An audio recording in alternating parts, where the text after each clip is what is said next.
Suzanne, Suzanne Robbins, Robbins, head of the Indiana Prozac Survivors Group.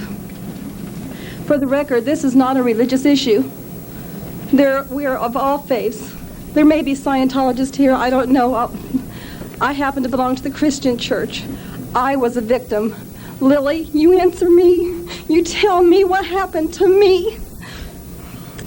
I was prescribed Prozac following surgery that had upset my exercise routine and left me feeling just what the doctor said, a little blue. I had never taken an antidepressant before, so I asked about the possible side effects. He told me the drug was so safe, it should be put into the drinking water. My first reaction came at 2 weeks. I remember sitting in the car, and I reached over and I grabbed my husband, and I said, I feel like I'm dying. I felt like I was leaving my body. The feeling passed in about 30 seconds, so I thought no more about it.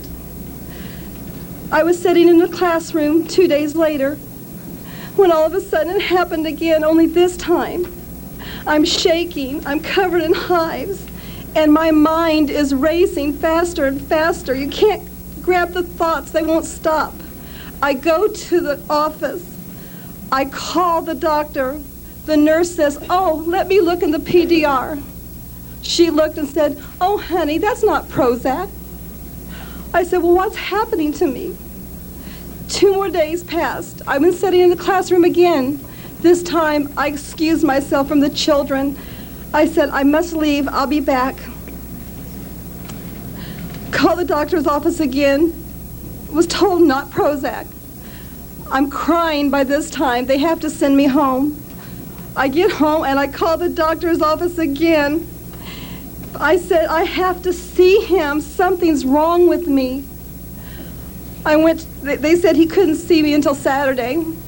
I said, you don't understand. Something's wrong with me. He finally saw me the next day, took one look at me. Now I'm covered in hives. I'm shaking.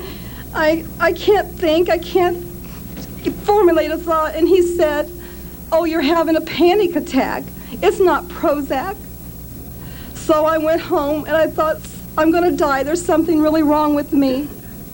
Saturday, I went through the day. It was a blur. I just remember feeling strange. On Sunday, I'm a Sunday school teacher.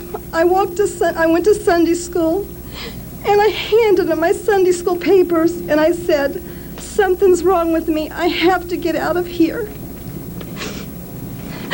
I left the church and got into my car, and I'm driving the interstate fighting to hold on to the wheel.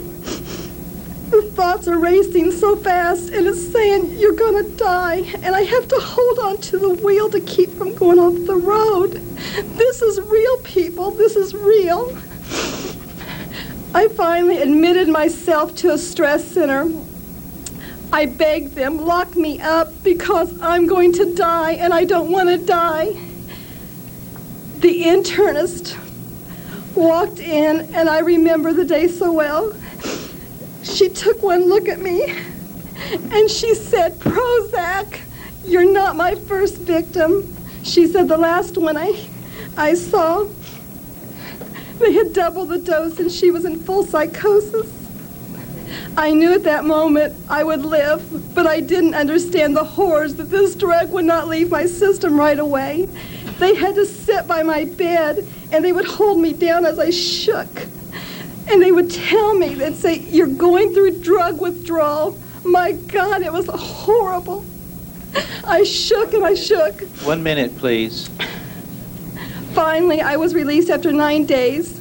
I'm fortunate. I have doctor records. It's in my record, Eli Lilly. They put it was your drug that caused this reaction. It's in my medical records. By the way, my daughter is a mental health therapist. Guess what, people? It is a street drug. She's treating adolescents right now. They're begging for this drug on the street. We've got to get this drug off the market before it kills someone else. Thank you.